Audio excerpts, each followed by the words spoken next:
जय शिवराय मित्रांनो. तर travel with Kalpesh या यूट्यूब चॅनलवरती तुमचं स्वागत आहे. तर आपण एक नवीन सुरुवात केली. गड किल्ल्यांसोबतच जेवढी मंदिर आहेत आपली भिवंडी तालुक्याचे असतील किंवा पूर्ण महाराष्ट्रातले असतील, भारतातले असतील, ते एक्सप्लोअर करण्याचं काम, हिडन टेम्पल असतील त्यांची व्हिडिओ तुमच्यापर्यंत पोहोचवण्याचं काम मी करणार आहे. तर व्हिडिओ पूर्ण बघा आणि चॅनलला सबस्क्राईब.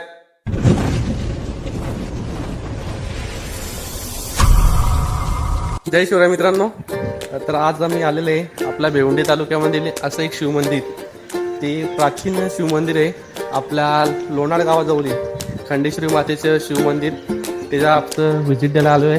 तर व्हिडिओ नक्की बघा शेवटपर्यंत आणि मंदिराची सर्व माहिती तुम्हाला सांगतोय, मंदिर दाखवतोय. खूपच छान मंदिर आहे मित्रांनो. हा रस्ता आहे जो सावधवरून येतोय.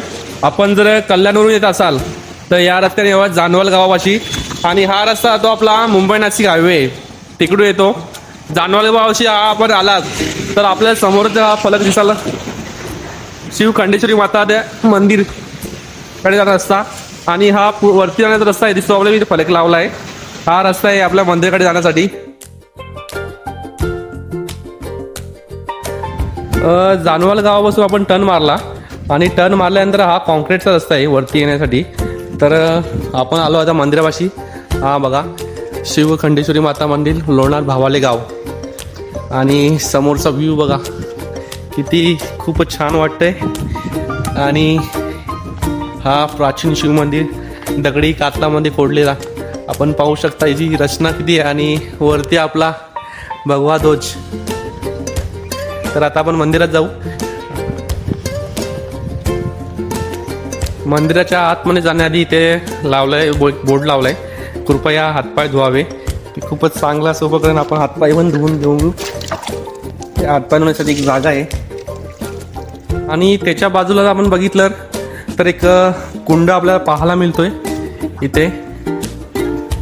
आपण पाहू शकता पाण्याचं एक प्राचीन कुंड आहे. त्यानंतर उजवी बाजूला बघितलं तर एक अजून एक फलक लावलेले आहे, नारळ फोडण्याची जागा. इथे एक बोर्ड लावलाय बघा.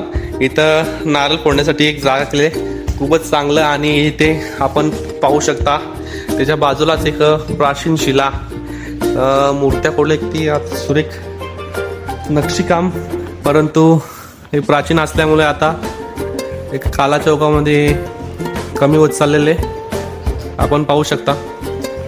मंदिराच्या आतमध्ये प्रवेश करतोय तर एक आपल्याला रांगोळी पाहायला मिळते बघा, पेंटिंग. खूपच चांगलं असं वातावरण. आजूबाजूला कुंड्या झाडं लावलेत.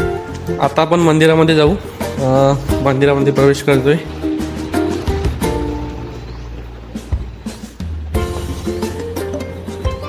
इथे एक होम.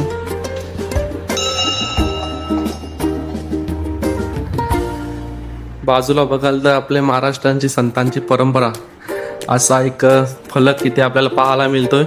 खूपच चांगला असं आहे. विठ्ठल रुक्माईची प्रतिमा, आणि त्यांच्याच बाजूला एक छोटंसं मंदिर शंकर महादेवाचं.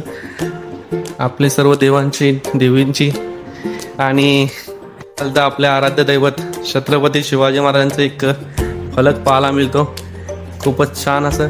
आणि त्याच्या बाजूलाच गणपती बाप्पाची एक सुंदर अशी प्राचीन मूर्ती खूपच चांगली आहे. आपण पाहू शकता. आतमध्ये गेल्यानंतर आपल्याला आईचे दर्शन होते.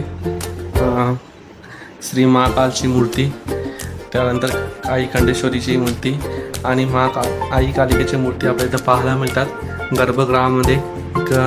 खूपच चांगलं असं प्राचीन शिव मंदिर आपल्याला, आईचं मंदिर आपल्याला पाहायला मिळतंय.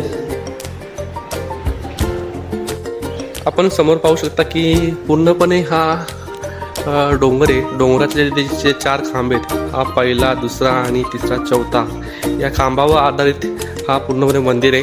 आणि आतमध्ये पूर्णपणे कोरलेले आईचं मंदिर खूपच चांगलं आहे. लोणार गावामध्ये आपण आला तर नक्की व्हिजिट द्या. मंदिराच्या समोरचा भाग बघू शकता आपण. आणि हा पूर्णपणे मंदिर बाहेरचा परिसर आहे. तर आता तुम्ही सर्वांनी मंदिर बघला असेल. खऱ्या अर्थाने हा आपला प्राचीन वारसा आहे. हा जपणे आपल्याला खूपच आवश्यक गरजेचं आहे. आपल्या पुढच्या पिढीला हा टिकून ठेवणे ही काळाची गरज आहे. म्हणून या मंदिराचे संवर्धन आणि त्याची काळजी घेणे हीच खूप मोठी गोष्ट आहे. आणि येथील लोणार गावातील लोक या मंदिराची काळजी त्यावरून दिसून येते की पूर्णपणे घेत आहेत. इथं एका अभिमानाची गोष्ट वाटते आणि की जो आपला मंदिरची वारसा आहे हा पुढे टिकला पाहिजे हीच